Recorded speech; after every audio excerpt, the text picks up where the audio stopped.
Estamos aquí con Jorge Nieto Montesinos, exministro de Defensa, revisando algunos artículos de la Constitución que seguramente veremos con mayor detalle con Beatriz Ramírez, distinguida abogada constitucionalista que viene luego de esta entrevista. ¿Cómo le va, Jorge? Bienvenido al programa. Bien, gracias. Buenas noches. Yo quería empezar más bien con un tema que nos llamó la atención el día de ayer.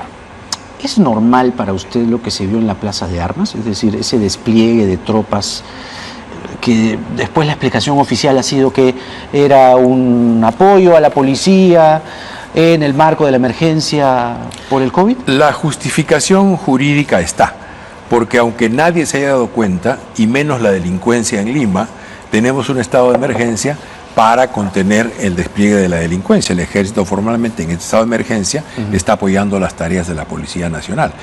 De modo que la justificación jurídica está, pero tendría que haber un plan operativo, una justificación dentro de ese plan operativo que deben tener el Ministerio del Interior y el Ministerio de Defensa.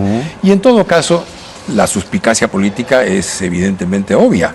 Hay un posicionamiento de soldados, militares en el Palacio de Gobierno para aparentar un apoyo al presidente. Esa es la lectura que ha hecho todo el mundo, digamos. ¿Es la utilización política para usted de las Fuerzas Armadas en favor del presidente? Es el intento de utilizarla, sin duda, sin duda. Bueno, el intento más que intento, la porque se pararon en la plaza, sí, ¿no? Sí, pero hay la justificación jurídica en el marco de la emergencia. Las Fuerzas Armadas solo pueden salir en apoyo de la Policía Nacional en un estado de emergencia declarado. Y en Lima hay un estado de emergencia declarado, en donde la Fuerza Armada sale a apoyar a la Policía Nacional en sus tareas de orden interno. Justamente hemos tenido una discusión, una entrevista hace un momento con el abogado Noblecilla, y él se mantiene en sus 13 al afirmar que esto es un golpe de Estado en marcha, que la fiscal de la Nación no tiene atribuciones para continuar, ¿no?, adentrándose más en este tema, y el Congreso no tiene ninguna atribución. ¿Cuál es su lectura para usted? Mire, yo creo que hay una discusión jurídica y constitucional.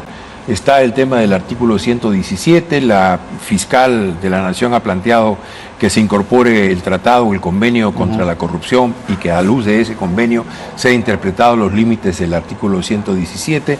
Están los artículos que te acabo de mencionar antes de la entrevista, el 99 y el 100 de la Constitución, que establecen también otros procedimientos en los cuales el Congreso puede iniciar procedimiento contra el presidente de la República y otros funcionarios, y que tienen características distintas de la del 117, pero a mí me parece que el tema político en el que estamos es muy claro.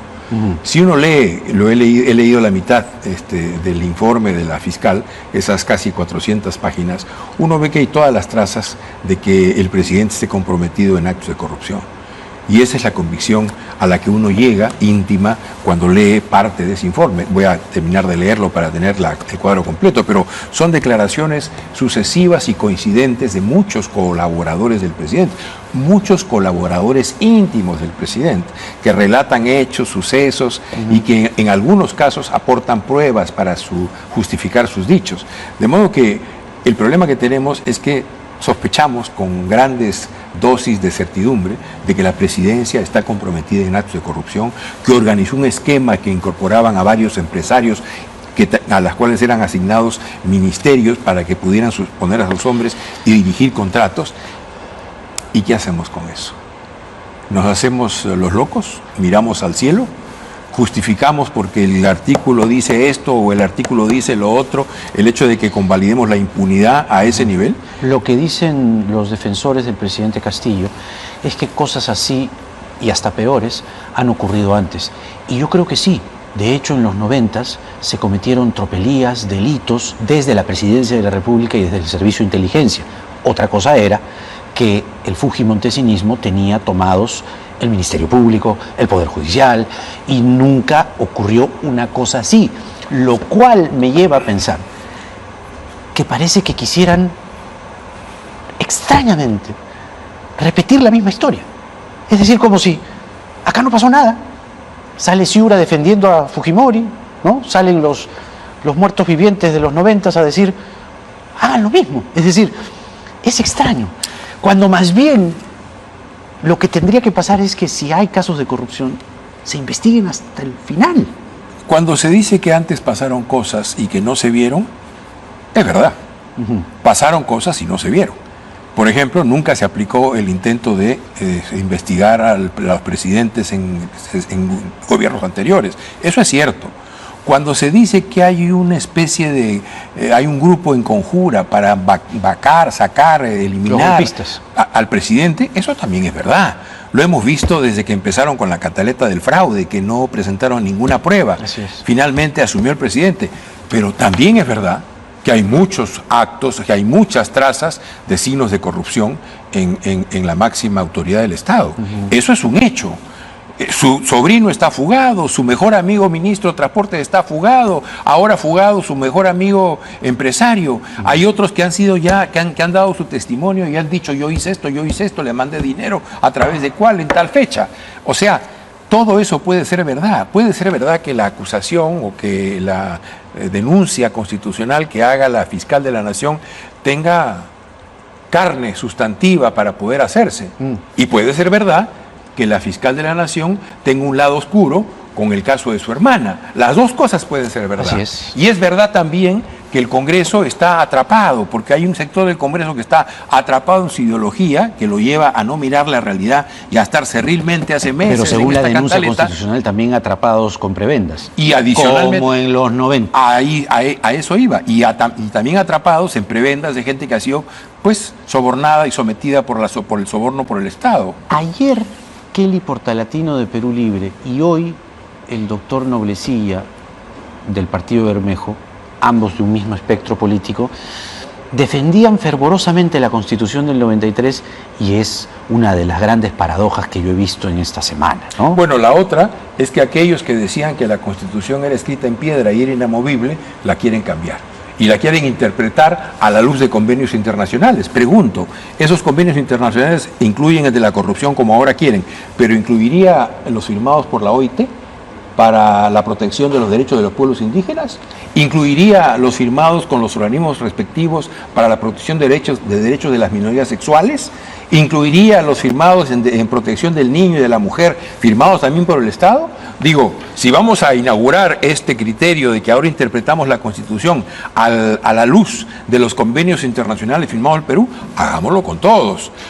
¿Por qué es importante esta decisión en manos del Congreso? Sentaría un precedente.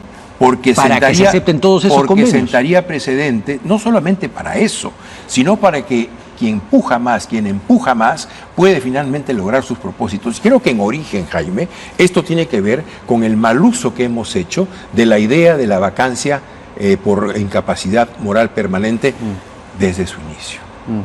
Entonces estamos diciendo que respetamos la Constitución, apelando a la juridicidad en una vieja tradición latinoamericana y peruana, la leguleyada, que no es precisamente la juridicidad, sino es el uso perverso de la ley y de los alegatos que permite la ley para justificar esta o aquella posición. Tenemos muchos abogados, es decir, muchos defensores tenemos pocos juristas. Es lo que yo le decía a Noblecilla, ¿no? Parece como un ataque de misiles, ¿no?